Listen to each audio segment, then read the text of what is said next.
Hey everybody, this is the Coach U podcast and I'm your host, Coach U. This podcast is about being curious, learning from others, and using what we've learned to evolve every single day.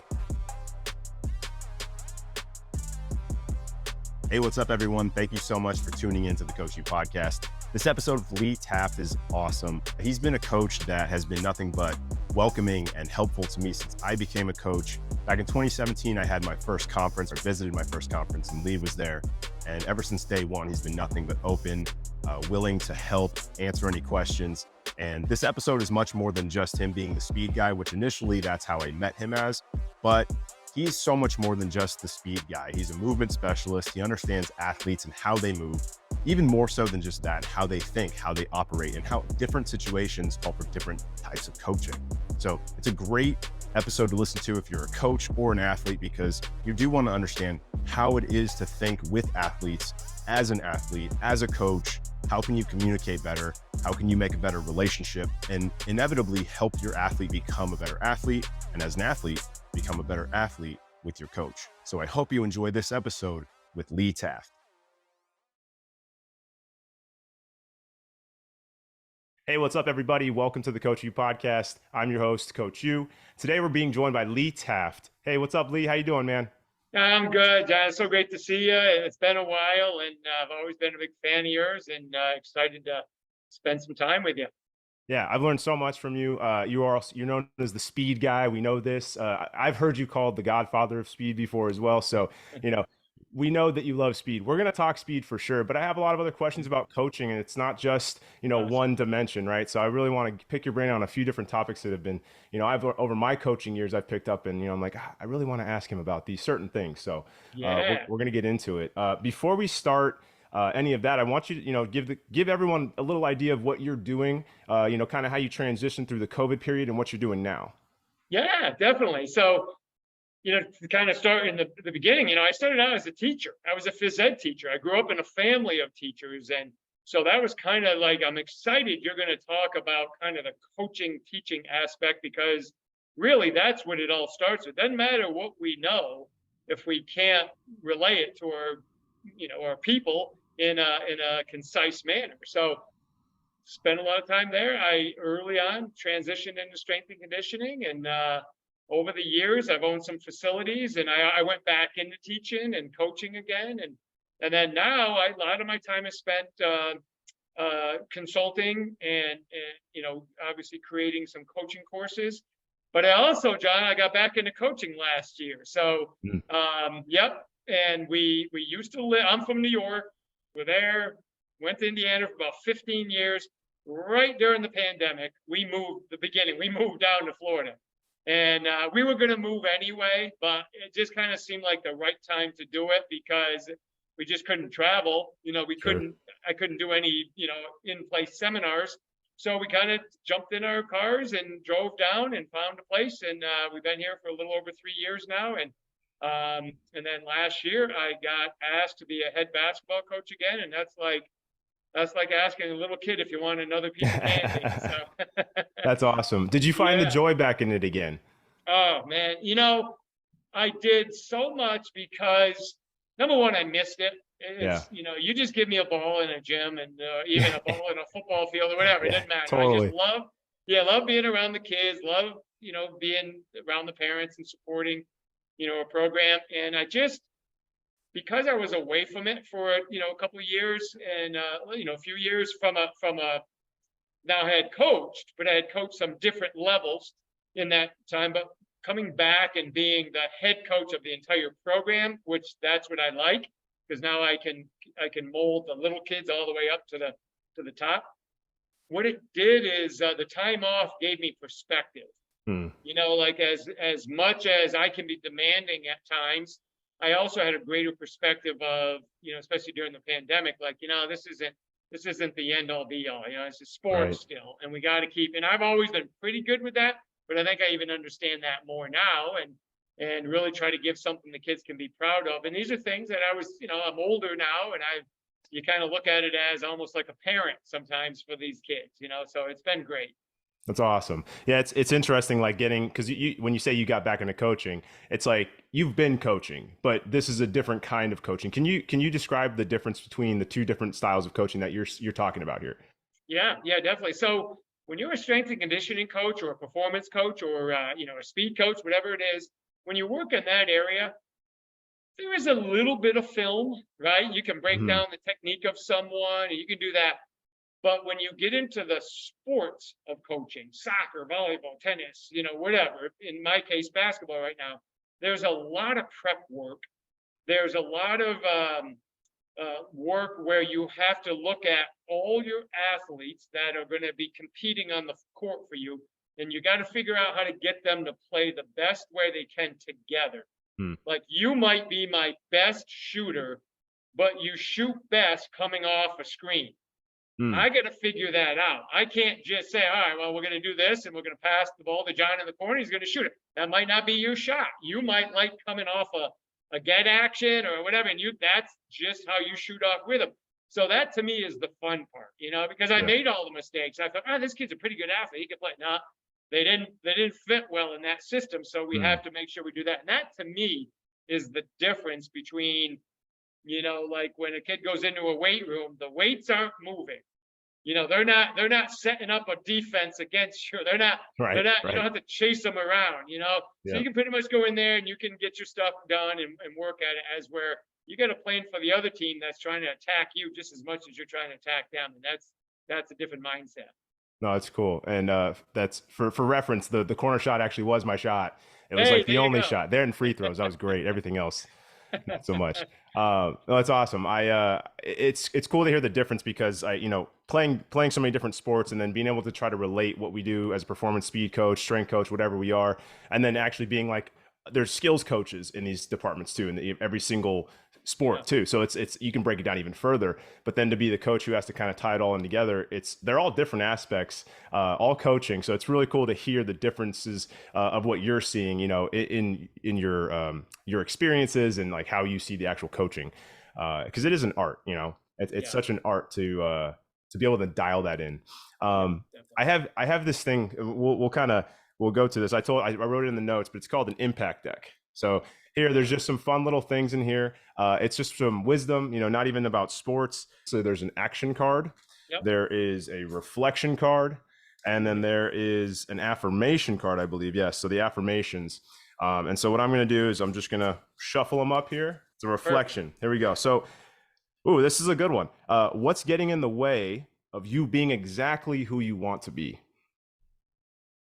My hair being this short. I'm trying to. I'm, Gotta no, get you in that's not a good. the movies. We're trying to get you for That's the right. I modeling keep life. I keep trying to get in there and be a stand-in for one of them. They're like, no, your head's getting in the way. No, so man, that's a great one. I love this. This is really good. So, you know, I would say as flexible as I am as a coach, Mhm. I am not as flexible as I need to be as a human being that's trying to grow. And I try and I work at it. And the reason is um, sometimes I get stuck in my way when I have good success doing what I'm doing. Mm. And I know I have to keep growing because I preach this all the time. I preach to like if you're your own worst patient, right? I 100%. know what I need to be doing, but sometimes, John, I don't always um, allow myself to be vulnerable and to grow and to learn from maybe watching and attending an event that I really need to do. I'm Mm. kind of like, I'm good. We're doing really well. I don't think I'm going to go to that, or whatever. And I think that's one thing that kind of I got to put that in better perspective because I'm really big on growth and I do a lot of stuff, but sometimes I'll get stuck in my ways a little bit, and that's an area that I need to get better at. I love it. I love the honesty. I love the ability to look at that because that's how you grow, right? That's how Yeah, you're able yeah, to, as my shirt says here, evolve, right? That's I'm that's all right. about that. It's just about the life lessons and what would you think? So like you've been in the coaching field for what? How many years now? 35. So 35 years. That's 3 decades of Yeah, experience and growth.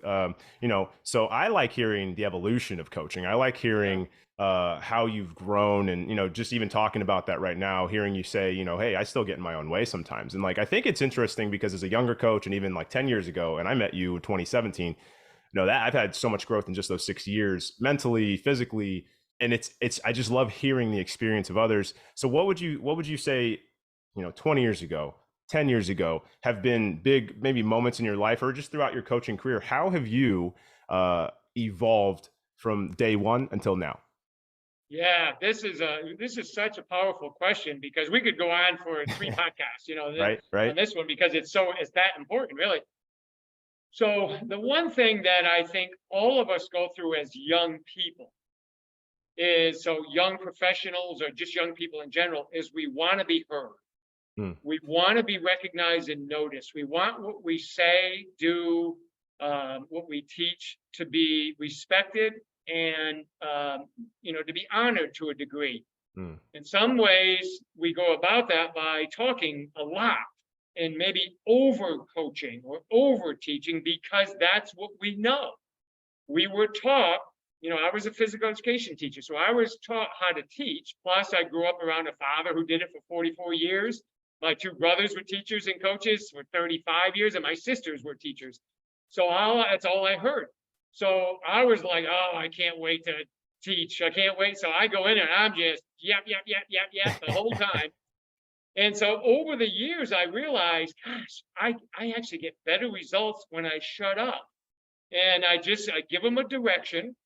I do what I like to call guided discovery, hmm, and I allow my athletes to kind of experience things themselves.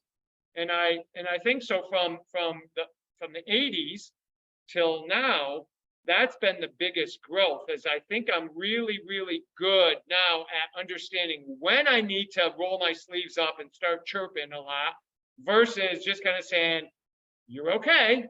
hmm, Try it again. hmm, You're going in the right hmm, direction. I'll tell you if you get off the tracks. Go."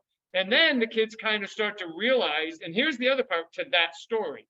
It's our story. Like we feel like we're talking too much, but it's the athletes' end of the story where they become reliant on us talking too much so they don't problem solve.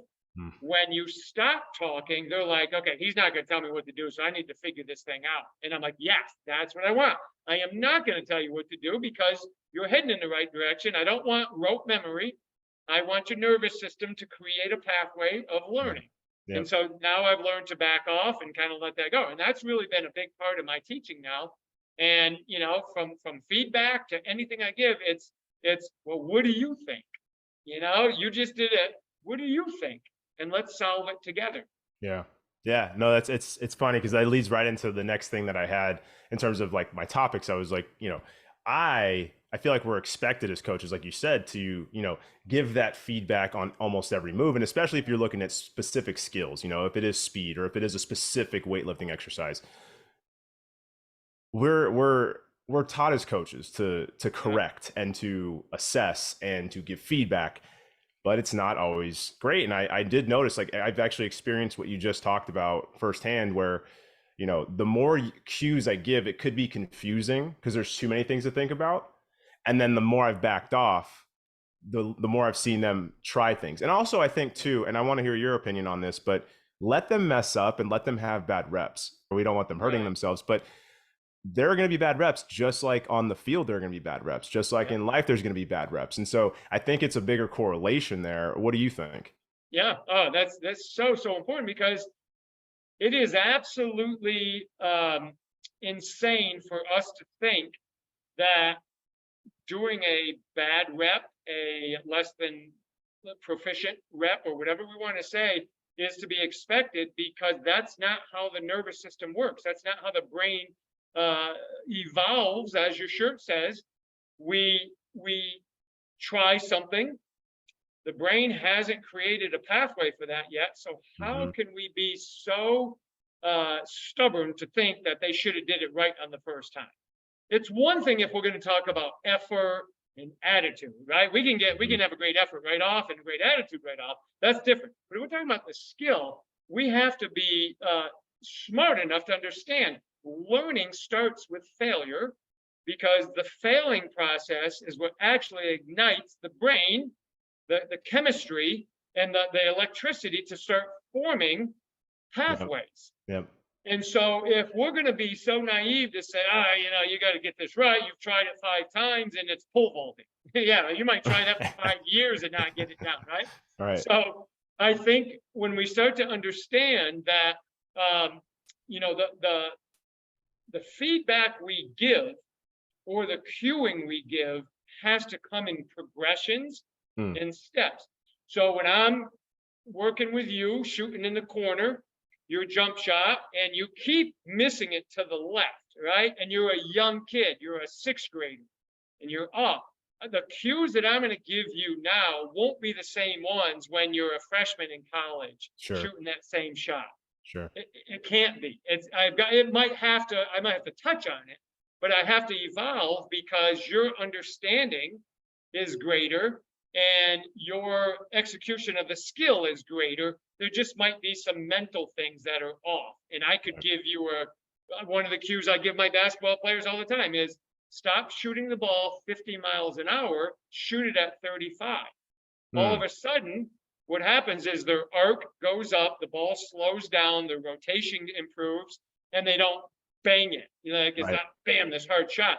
And that cue works for the kid who understands that cue. For the younger kid, it's a different cue because they don't get that yet. Right.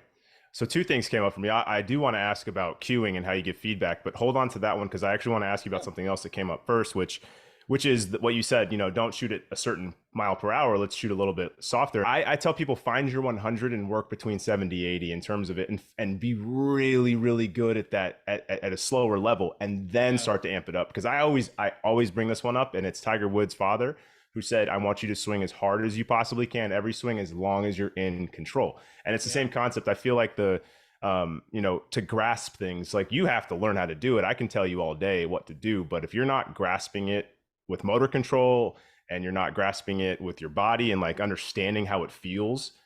So what do you think about starting athletes at a lesser level, and saying, I want you to start this at a slower pace and then start to amp it up? I think you got to meet them where they're at. And you got to do that. It's very skill dependent. So let's say we're working on a forehand in tennis.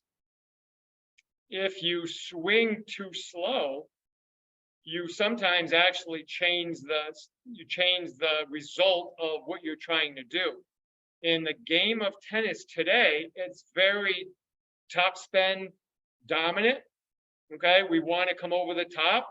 This goes back to what Tiger Woods' dad said is hitting it. We'll fix stuff later, but let's make sure that we train that nervous system to have some energy. Right. And so when I work with tennis, if I work with tennis players and the groundstroke is like, okay, let's learn how to swing first. Once they know how to swing, I want you to generate speed and take the fuzz off the ball. And so they get, when I say that means I want to brush through the ball or up the ball. And I want you to do that at a massive speed because that creates the spin and it drops it down into the court. And what they start to realize, that actually makes the court bigger versus hitting it really soft and flat, which the ball can easily sail out. So it's taking that skill, meeting the kids where they're at, and then being able to give them the cue that helps them. So that's why when I use the cue on shooting, if I say 50 miles an hour, kid can say, okay, yeah, 50, I know what that is. But then when I say 35, they're like, oh yeah, that's a lot slower. So that immediately, that cue helps them. If I were to say to them, hey, shoot the ball slower, I don't know that they get it completely. They're like, okay, but like, what do you mean slower? So when I tell them that, they get it. They understand. Yes, the ball shouldn't travel like a dart at the rim. It should get there. But at 35 miles an hour, that means there's going to be more arc, softer. The ball can actually see the hole of the rim versus kind of peeking over the edge. We never want that. We want it to come down.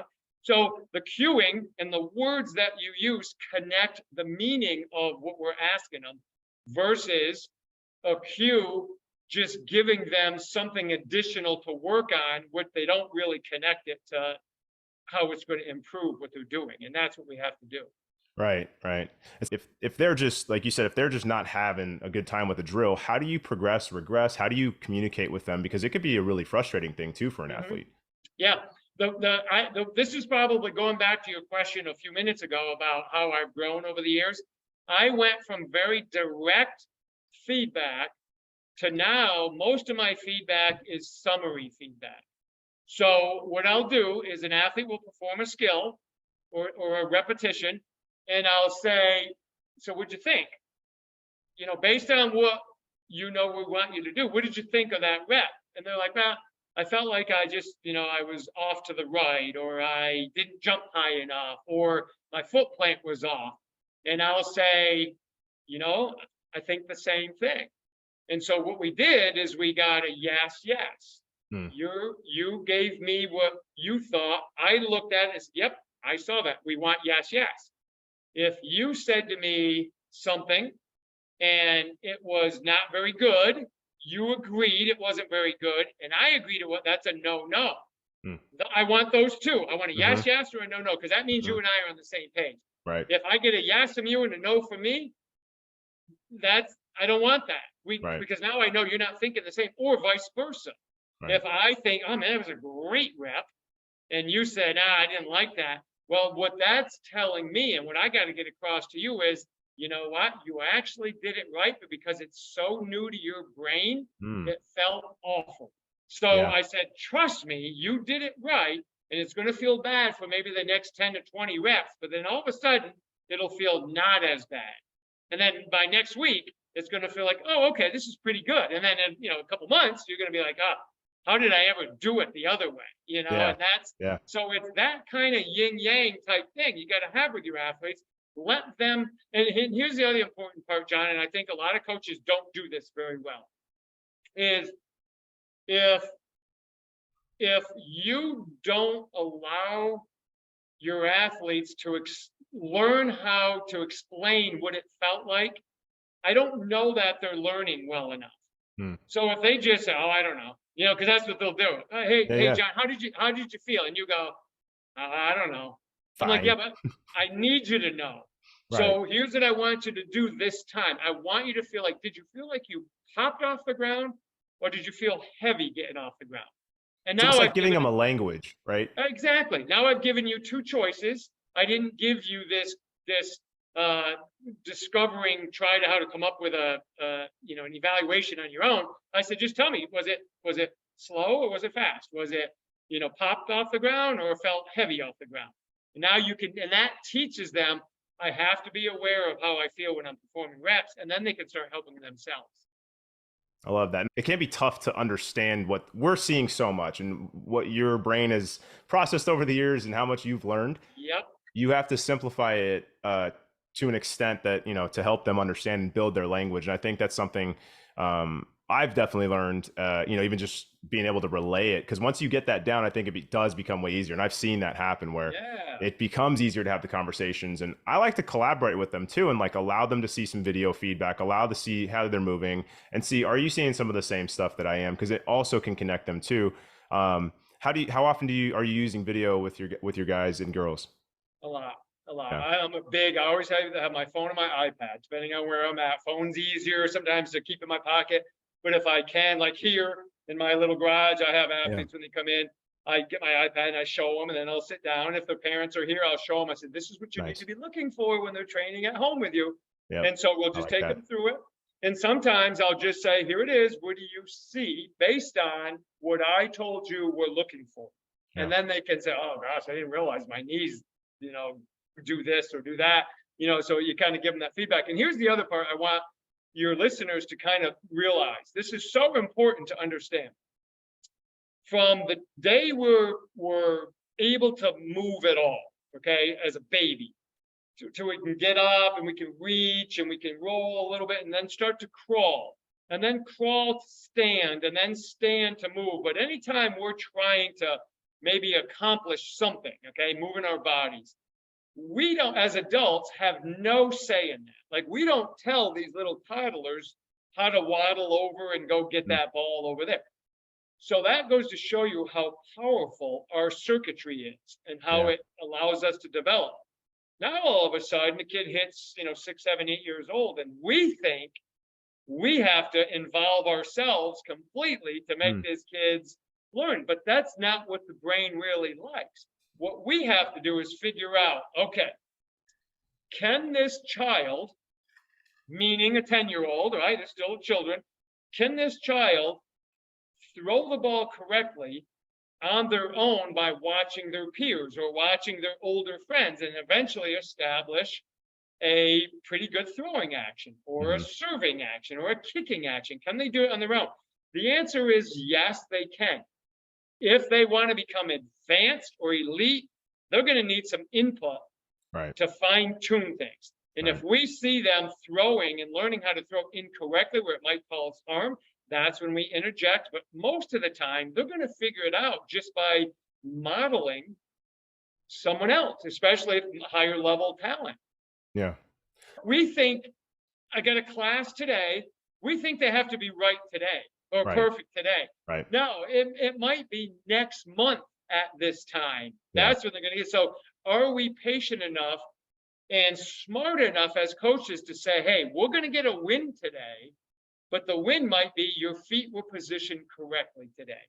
Yeah. And then next Monday, I like that. now your feet were really good and you connected your lower and upper body. And that's what we tell the kids. We don't tell them, hey, you have to hit a perfect home run today. Right. We just want you to hold the bat and have your feet right and rotate your hips the right way. And and then each day we progress the win, and then that's how we learn. Yeah, I do think too, patience. You said the key word there is patience, because we're definitely in a very impatient society now. But I mean, that's just the world we live in. So kids are seeing things now, and they're wanting to try stuff, and they want to advance quickly. We always, when I was a kid playing little league and basketball, I played 5 sports. It was always fundamentals. Learn the fundamentals. Learn the fundamentals. For you, what are your absolute fundamentals that you want your athletes to hammer down? Yeah, this hits home with me hard because I'm watching our sport of basketball, especially because I'm in it, but I've seen it with Mhm. every sport across the board. They are getting these young kids to do higher level skills. For example, in basketball, because your readers will make or your listeners will understand this.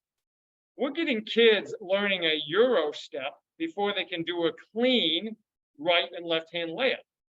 So their motor program is built where they're doing this Euro step when that's not the skill they need to learn right off. They need to be able to fundamentally go through a 1-foot takeoff, a 2-foot stride stop, or whatever it is we want to do, and then be able to work up from there. A Euro step is a great move. It's an important move, but that's not a basic fundamental initially. We have to be able to do other things first. So something like that. Now let's take our world of athleticism. I spend a lot of times on the fundamental of 7 patterns. 7 patterns I want, and then the other abilities or skills are change of direction, which evolve deceleration, reacceleration. We add those to these 7 patterns, and now we got an athlete that can do pretty much any movement. And then when they go to their sport, now they can make that movement specific to the sport. So for example, my 7 patterns: the 2 linear, acceleration and sprinting; the 2 lateral, shuffle and lateral run; the 2 retreating are back pedal and hip turn; and the 7th one is the vertical, jump, just jump. Now, all of those have so many variations. Just take jumping. Gosh, you got jumping and hopping and leaping and, twisting. You got all these things. But if my kids can do those really well, now I can start coupling skills. I could do a shuffle to a lateral run to a stop in a 180, which I do in basketball all the time. That's denial defense to somebody going backdoor on me. I go from this shuffle to a lateral run because I need more speed. And all of a sudden they beat me. Now I got a 180 and go chase them, right? So we get kids to be able to do the fundamentals really well. And what that does, and this is what a lot of young coaches now, John, that are coming into our field don't understand, is they think by giving the kids the higher level, more advanced skills early, they're going to have more bandwidth. But it actually shortens their bandwidth. If we give them really good fundamentals, Now they can do as much as they want because they're building the new skills off the fundamentals. That's the framework. Drives me nuts to see doing these super high advanced skills, but they don't know how to properly like locomote, Right. forwards and Right. laterally and backwards. So yeah, so I'm big. I mean, we could go into any area you want, and I'm always going to say, if I have the fundamentals, now I've bought myself so much more real estate to grow in, and that's so important. I love all of that. It is great because being in the coaching world too, I've just seen so many coaches. I'm not saying they're skipping steps. It's just more like they want to Yeah, push a little bit too much into that realm of things where it's like, have we even gotten down our basic movement patterns? Can you even balance on one leg? that's right. Like and then what do you think is going to happen at high speed? You know, Yeah, yeah. so And the it's parents push us, right? The parents yeah, are like, hey, they got tryouts in 2 weeks. Come yeah, on, let's yeah, go. So what do we do to keep them paying for a service? A lot of times we'll be like, okay, we'll start doing that when we know darn well it's not the right thing to do, but you're also trying to feed your family sometimes. of And so course. I completely get it so it's almost like we have to trick these athletes sometimes into the Yeah, fundamentals because yes, you yes, can you can put lipstick on it, right? You can make sure. it look fancy, and it's still Uh-huh. fundamentals. That's the art of coaching Uh-huh. that we've learned. Yeah. Yeah, it's like I think it is one thing where it's like we need that. There are so many things in the training world that are tedious, and I don't like doing. I'm sure you don't like doing either. It's just part Yeah. of training, and our bodies Yeah. don't always want to do what we're being asked to do. But Yeah. being able to manipulate, with the best intentions Yeah. of getting them to do what they need to do in order, because we Yeah. know the backside, we know the other side of it if you don't do that. So That's right. I like that. I wrote this one out, and it's so true. I have a love hate thing with programming because Oh yeah. it can be very fun. It can be very Yeah. fun, but it can be stressful. But it could be exciting. It could also be annoying. But you learn so many things, and so you want to implement stuff and you want to try stuff, and it's like, when's the right time to do it? When's the right time to get away from the fundamentals for a second, or how can we add on to the fundamentals? But so that could be the fun part. The stressful part is, I think, redirecting. When you write out a plan or a program, and I don't think I've ever written out a program that has ever gone exactly how I've Oh, written it out. So, never. Yeah. No. so what goes into your programming, and how do you deal with things on the fly? Yeah. Yeah. That. I'm telling you, when I was when I was young, this question kills me because it's so true. It's like being back in school and doing homework. So I coach a basketball team, and that's at least 4 months of the season. And then we got some preseason and then off season, they'll do some stuff. And I push the kids to do other sports. That's part of my plan. But anyway, Love that. so what I try to do is I'll say, okay, let me give an example. I got a kid who joined with me and they want to train for a couple months, 2 months. And I'll always ask the kid and the parents, what's your goal? What do you want to do? And then I'll look at the kid and I'll say, okay, that's possible or not possible within the 2 months. And then I back up from there. I'll say, okay, at the end of this, I want to see if we can run a 20-yard, faster, obviously. Hmm. I want the starting speed to be better. I want the acceleration to be better. And I want the mechanics to be more efficient so that we're just an efficient mover. So now all of a sudden I can kind of periodize a program to start building it. I know, okay, I need strength. And why would I need strength? Well, because they have to start. They got to start from a standstill. Well, you need some strength and power to do it. So I'm going to periodize some strength in there. I need to make sure they have good mechanical ability. So how can I improve mechanics? Well, there's a lot of ways I can do that. Video analysis, banded runs where they get to spend more time under tension, which slows down the action, but increases the power output. And I can actually work on the mechanics there. Works really well. And then there's going to be some other things, like I have to get the plyometrics in there because the plyometrics are going to increase the elasticity. So now my program has these really big, broad buckets. And then I can just pull from those and write my program. All right, we're going to warm up. We're going to go through this, but I'm going to make sure I hit those key things to make sure in 2 months we have a better product than we started with. And that's kind of what my program looks like. And now, and I have all the stuff and the sets and reps. I put that stuff down. But what I do more than anything now is I evolve from exercise to exercise throughout the workout. So let's say we're going to do I'm going to work on 5-yard accelerations from a crouch start because I'm trying to get them to be able to push themselves with a little bit more power through space. Okay. So I start working on that and I notice they're struggling with balance and they're struggling with being able to express some distance on their stride. So what I do is I'll go add a band. I'll put a lighter band around them and make them push. And what it does is it lets their peak power be reached on every step. But when they're running with just body weight, each step they accelerate faster and they can't get their leg through fast enough to get separation. But when I have a band around them, or if they ran up a hill, they get to push hard enough multiple reps.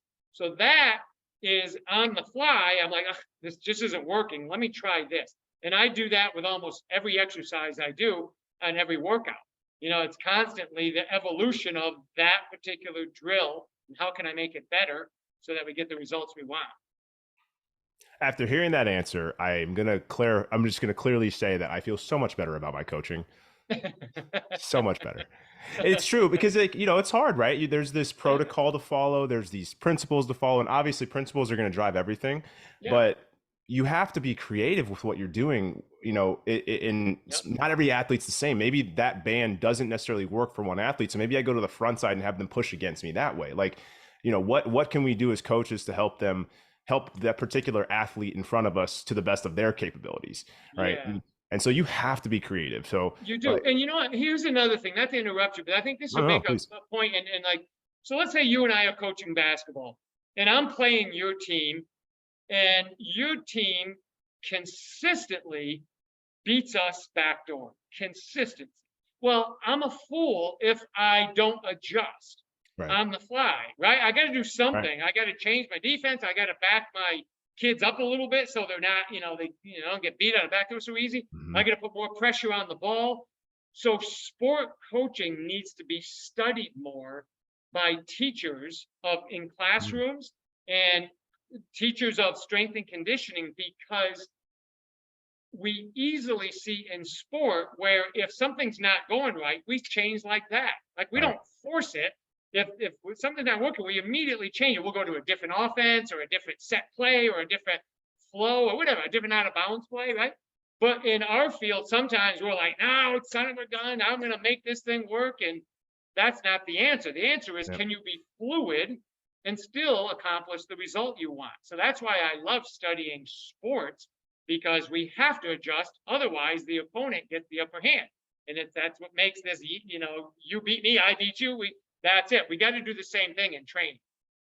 I like that. I like that a lot. That's a good point, and it's not often thought about, I don't think, in the coaching world, because it's very rigid sometimes. And that's it. Rigid is a good word. Sometimes we're too structured when learning isn't structured.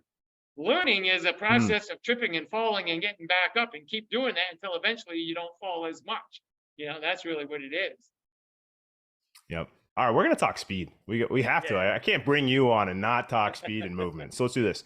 Can you break down backside mechanics versus frontside mechanics and give me some of your favorite drills that you love adding in? Then obviously you can spruce up if you want to, put your own touch on them. But what do you like to use to help with that frontside mechanic improvement? Yeah, certainly. This is great. So in sprinting, one of the evils that we don't want is this long backside commitment to the stride. We don't want to hang out there.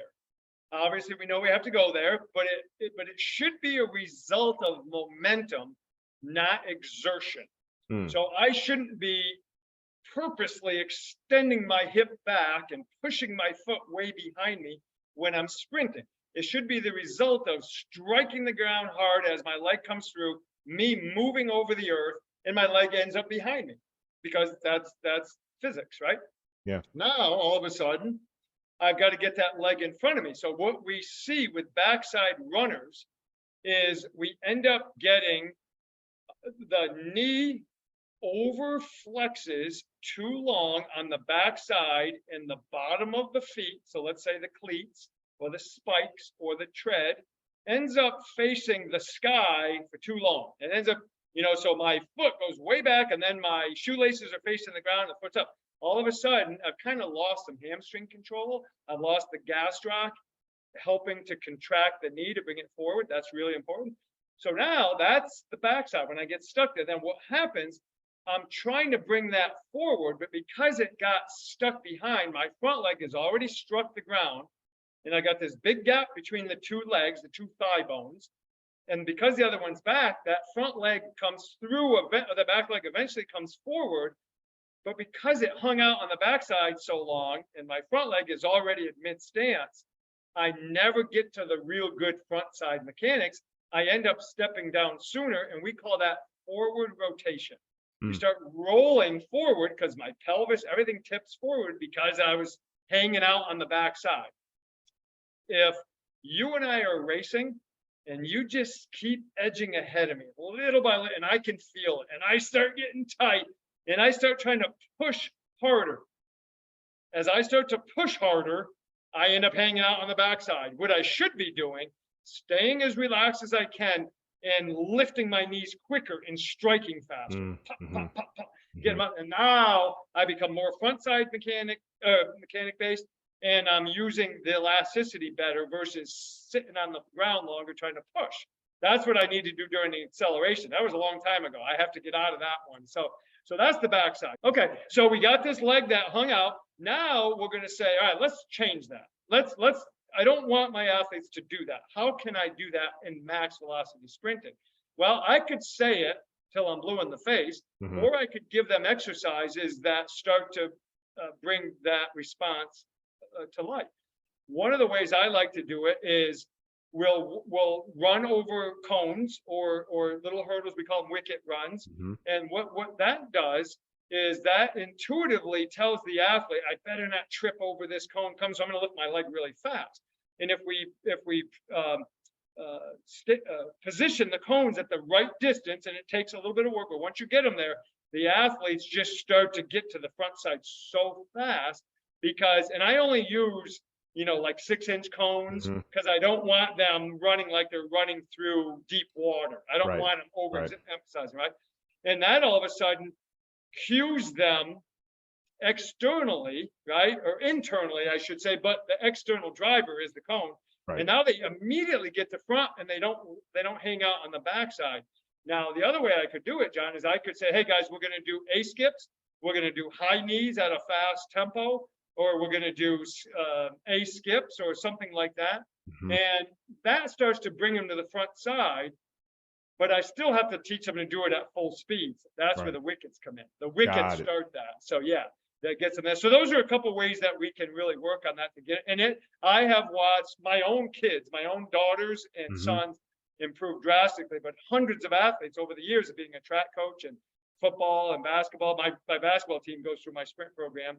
They've gotten so much better at it because we do it over and over and over. Over and over and over. I love hearing that too, because you have to drill it. It's a motor control thing. I don't even think, because speed, okay, so, and that was one of my questions is, what is speed? What actually makes speed? Because it's not just strength. It's not just power. It's not just the ability to, have core control. It's a mixture of stuff. So what are the biggest things that go into building somebody for more speed? Yeah, so all the things you mentioned, one of them is establishing really good coordination of the nervous system, which, a little bit sciencey here, but kind of like, contraction modes of being able to contract and relax really quick, which is coordination, inter and intramuscular coordination. So, and that's why, going way back about a half hour ago, when you said we got to swing the golf club at a high rate of speed because we're trying to tell the nervous system, this is ultimately where I want to be. I'll fix the rest after that. Well, speed is like that. If you train speed sub-maximal, you're going to get good at running sub-maximal. And then when you try to go full speed, or you need to, you're just not going to have the coordination, and the nervous system is wired to shut you down when it feels unsafe. So the more I get to those maximal speeds, the more the body says, okay, I can do that now. I'm getting better. I can coordinate and shut things off and turn them on, and I can use elastic energy better. I can use your Achilles tendon better, and all these functions that have to occur. And then if you give me some strength, okay, now I'm just working with a bigger engine, you know? Yeah. Yeah. But it's the coordination that really has to be developed. That's the divider of, even when I've had little kids that aren't real fast, but we did things fast all the time, they get faster because their nervous system's thirsty for it. They want it. Yeah. Yeah. No, that's let's say you see a kid overstriding, but they're going super fast. All right. So is this, and then obviously this is where the wickets can come in play. Yeah. But overstriding is essentially what we talked about earlier with backside mechanics versus that front side, right? Yeah. So having a drill like the wickets, being able to get them to do that over and over again, building it at a fast pace. I see that. So when you set up your wickets, actually, when it's a little play, you have to play with the distance and stuff. What are you looking for when you do set that up? Yep. For distance, you mean? Yeah. Yeah. So if I'm working with young kids, it's about 4 feet to 4.5 feet. And then middle school, good athlete, age, we're about 5 feet, Sure. 4.5 Okay. to 5 feet. And then we go to the older kids anywhere 5.5 to 6 feet. And then I adjust accordingly. And here's the mistake a lot of coaches make when they put them out is, let's say you're going to go 6 feet. Well, they'll start the first ones at 6 feet all the way to the last ones at 6 feet, which is fine if you give them a buildup. Right. You got to give them Right. at least 15 meters, 20 meters, because they Yep. have to be at the speed that they can handle those. And some of them will start them like 2 feet in front of it as they go. Right. The Yeah, you first- can't the do first- that. Well, the first two look like a triple jump. They're Yeah. like trying to, they're trying to get over it. They don't have any momentum yet. So Right, you right. got to make sure you build it up. Now, if you're going to start them close, have your first ones be 3 feet, and then 3.5, and then 4, 4.5, 5, and then eventually they'll get out to that length. But you can't start them at the distance you want unless you give them a big build up, and they Yeah. got to get at high speed. So that's how I do it, and I'm honest about this. I helped coach track this year because they started a club. Next year will be an actual sanctioned program, but the first year you're a club. And so they wanted me to help. So I helped and I did all the sprinters and jumpers and everybody. And we did wickets a lot. And every single day, every time I did them, it was constantly adjusting. This one has to go like another 6 inches. This one move it. So you just got to be willing to adjust to it. And that's just part of the deal if you're going to use them. Because if you use them and the kids aren't fast enough, you're just feeding overstriding. You're feeding them having too much of a cast of the lower leg, and then they land on their heel, and then they roll, and then they're stuck on the backside again. So I'd rather it be too short than too long, because at least if it's short, they go pop, pop, pop, pop, pop real quick, and that's better than the overstride. When you're talking about speed in general, and we're talking about acceleration and top end speed, what are the things you're looking for on the acceleration? Why is the acceleration so important for kids to work on, or just even athletes in general? Yeah. So we want to make sure the kids have a separation of limbs. So first, because in most sports, the first step is critical. Mm-hmm. That gets me to a 50-50 ball, at least gives me leverage. So if I have separation of limbs, meaning my arms get away from each other, my legs get away from each other, that is helping me change inertia. It's helping me go from a standstill to moving. And in order to do that, I have to put more force into the ground longer. And if I don't separate my limbs long enough, I end up picking them off the ground and moving them forward before I finish my push. It'd be like doing a vertical jump, but don't ever straighten your knees out or your hips. You kind of stay bent. You got to finish it. So we need to make sure we see that. A couple cues that I give them to help them understand angle of running is I always tell them, win the race with your shoulders. Or, chase your shoulders as a cue. You chase your shoulders, then they understand, okay, my shoulders have to be in front. The other one is, I always tell them, have your pinky about shoulder blade height on the first and second arm action. So they separate. My front hand, that thumb comes up around my collarbone to my jaw, somewhere in there pretty tight. But I want that pinky at least at shoulder blade height, if not higher. Now I know I'm encouraging separation. And if my arms separate, my legs will separate. And then they start moving. And then I tell them, I want your first steps to be pretty low to the ground. And then we start driving a little higher, because I think it's like, you correct me if I'm wrong, but I think it's something like every step, it's about 6 degrees, 7 degrees, we come up. Then all of a sudden, I want them to go from this push mode to punch mode. Because push just sounds longer.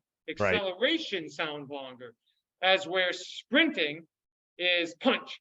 Now we get into this, step, step, step, step. And so we start talking about that. And then we break down the mechanics and the arm action and all that stuff too, which we taught when we were little kids. So yeah, and kind of keeping it. Just don't let it cross the midline. If it does, it can't do it very much. It's got to be a little bit, but it does have to go towards the midline if we want to load the system correctly. Are you good with me pulling up my screen and putting up me sprinting on here? Got it. Cool. So let's just go. I'm going to start this here so you can see, and let me know if you mean to pause it, rewind it. But you're watching. What are you watching for here? And I'll bring it back to this spot. Let's say right here. Okay. So I can kind of see the other hand. So I saw the elbow come up, which is good. So we're starting to get separation, right? And I want to see a little bit longer back arm action, because that's your right arm, because I want it to match the length of the left leg, or as close as possible. I see. Because joint segments, oppositional joint segments, right arm, left leg, two different joints, but they're coordinating together. So the force output, those two are working together. Now, on the other side, if you notice, you're at 90 degrees on your left elbow right now, and you're about 90 degrees in your left leg, your knee, okay? I would want you to be a little bit more collapsed on the left elbow, so you're a little bit tighter, so that thumb's coming in closer to your collarbone. And the reason why is now you can throw that thing down and back to bring the left leg through on the next step. So right now, so your shin there, that's pretty good.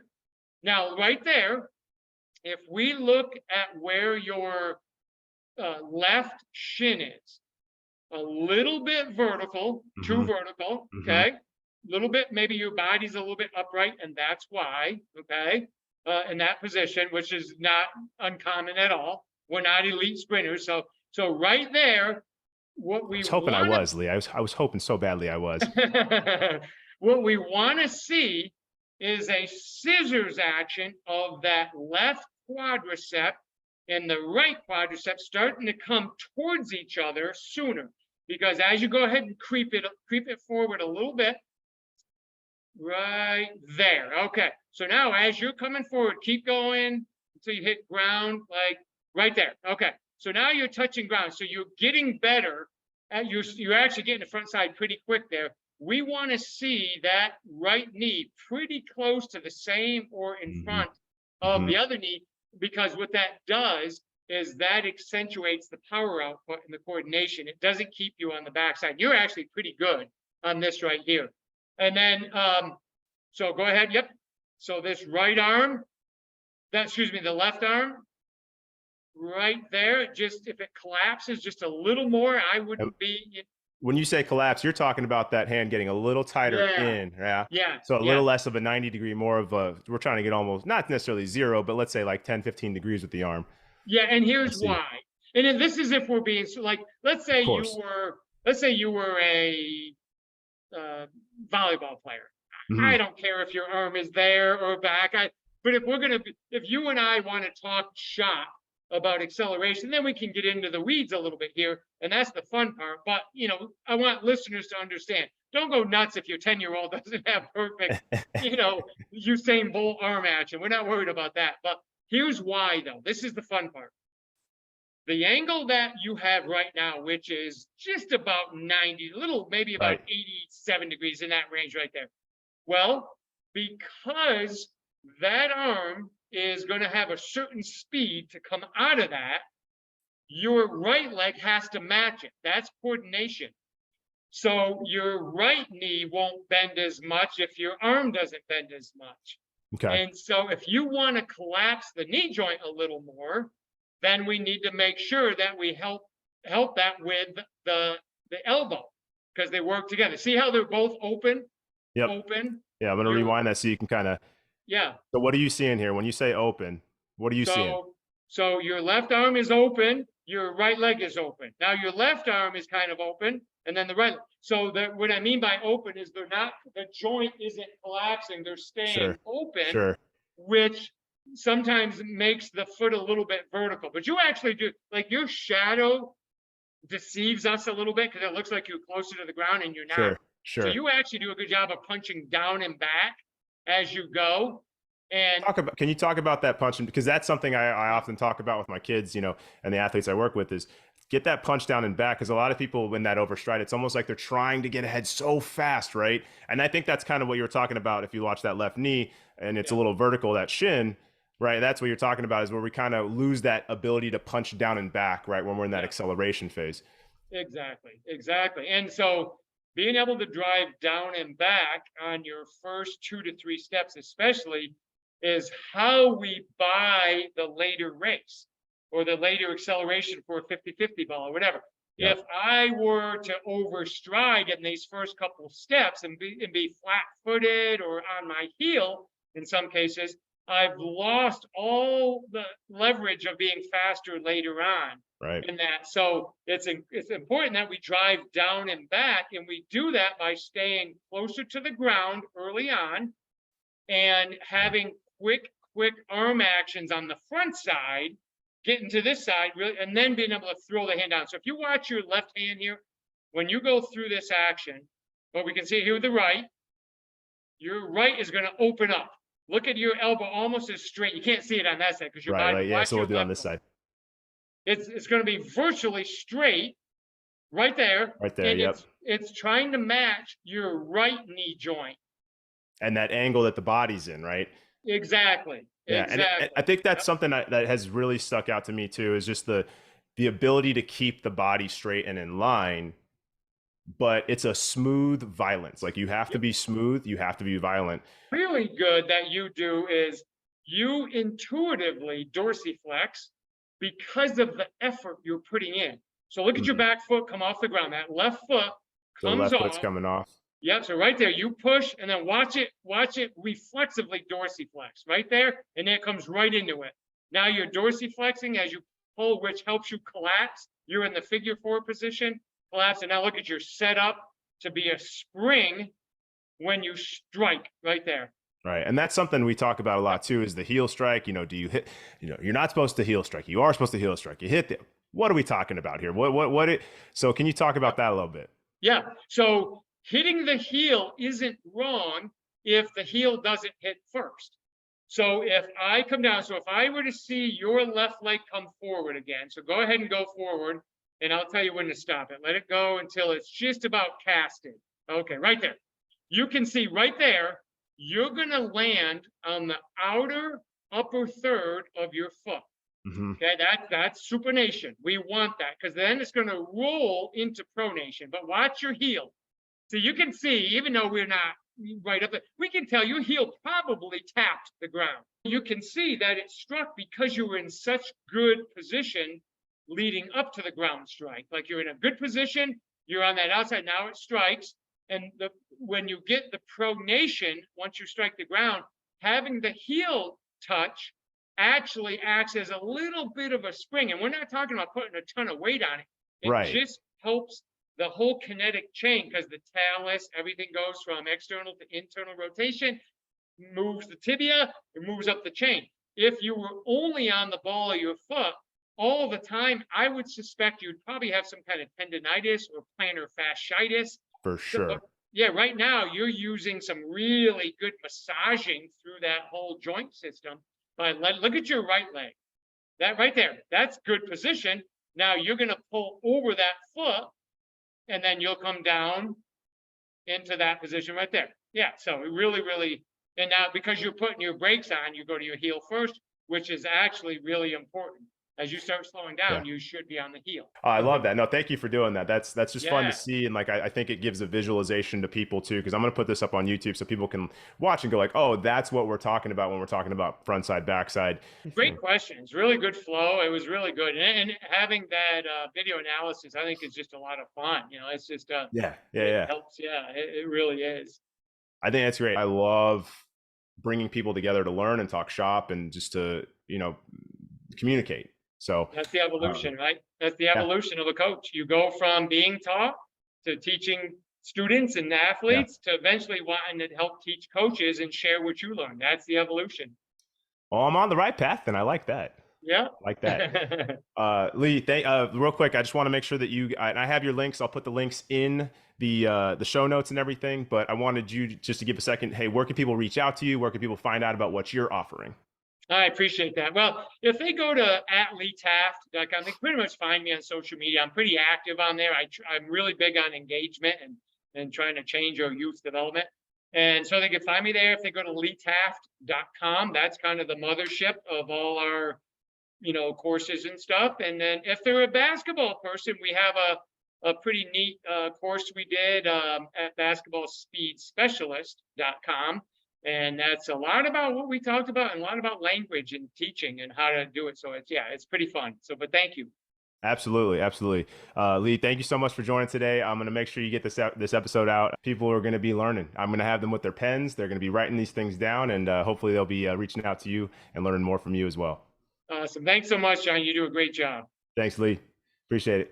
Thanks for joining today. Hope you enjoyed that episode with Lee Taft. Don't miss any more great conversations, and be sure to hit that subscribe button.